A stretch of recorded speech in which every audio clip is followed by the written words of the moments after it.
శ్రీనాథ్ స్వామి ఈ 2026 సంవత్సరం మార్చి 26, 27 2 రోజుల్లో అంటే నవమి తిథి రాబోతుంది. మరి శ్రీరామనవమి పూజ గాని, కళ్యాణం గాని ఏ రోజు జరుపుకోవాలంటారు? మనకు ఏ తిథినైనా మనము సూర్యోదయానికి ఉన్నటువంటి తిథిని పాటించాలి. హ్మ్. అయితే మనకు ఈ పండగలన్నిటినీ కూడా మనం ముఖ్యంగా ఈ తిథులను పాటిస్తాం. సూర్యోదయానికి వచ్చేటటువంటి తిథిని తీసుకొని పాటిస్తాం. ఓకే. కాబట్టి మరి ఉగాది రోజు సూర్యోదయానికి లేదు కదా అనొచ్చు. ఉగాది రోజు సూర్యోదయానికి లేకున్నప్పటికీ దాని తెల్లవారుజామున కూడా సూర్యోదయానికి లేదు కదా. ఆ! 19 సూర్యోదయానికి లేదు. ఏ 18 47 గంటల వరకు ఉంది. అయితే 20వ తేదీన కూడా 4 గంటల 27 నిమిషాల వరకు మాత్రమే ఉంది. అంటే ఏదైనా తిథులు అనేటివి హెచ్చు తగ్గులు అనేటివి ఉంటాయి. 22 గంటల నుంచి 26 గంటల వరకు ఆ యొక్క తిథి పెరగొచ్చు, తరగొచ్చు. కాబట్టి ఆ విధంగా వస్తూ ఉంటాయి. కాబట్టి మనకు ఆ రోజు ఉగాది అలా జరిగింది. కాబట్టి ఖచ్చితంగా 19వ తేదీ చేశాం. ఇప్పుడు రామనవమి మనకు సూర్యోదయానికి అయితే మనకు ఖచ్చితంగా 27వ తేదీకి ఉంటుంది.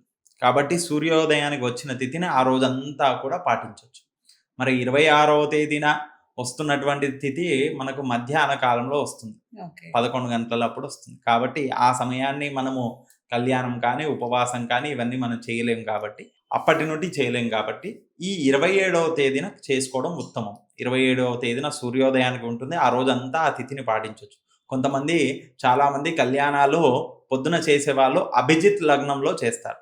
మరి అభిజిత్ లగ్నంలో చేయడానికి అనంటే మనము ఈ రాముల వారి కళ్యాణం నిత్యము జరుగుతున్నటువంటి కళ్యాణం.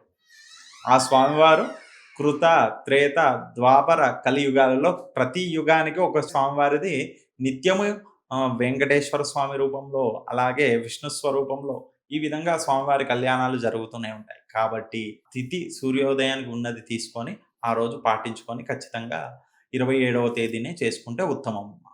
అలాగే భద్రాచలంలో కూడా మనం అందరం కూడా తెలంగాణ, ఆంధ్ర వాళ్ళందరూ కూడా భద్రాచలాన్ని పాటిస్తాం. మరి భద్రాచలంలో కూడా ఆ రోజే 27వ తేదీనే ఈ యొక్క కళ్యాణాన్ని, అలాగే ఆ స్వామివారికి ప్రత్యేక పూజలన్నీ కూడా నిర్వహించడం జరుగుతుంది. కాబట్టి 27 చేసుకోవడం ఉత్తమం.